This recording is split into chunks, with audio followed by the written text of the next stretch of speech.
क्या आपको पता है, ज्यादातर बड़ी अचीवमेंट्स एक सिंपल विश से शुरू होती हैं। ड्रीम्स सिर्फ सोने के लिए नहीं होते, वो जीने के लिए होते हैं। चलो देखते हैं आप कितनी दूर जा सकते हो।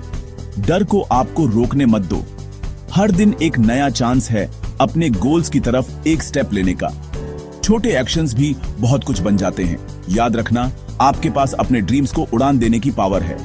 आज से शुरू करो, आपकी स्टोरी लिखे जाने का इंतजार कर रही है।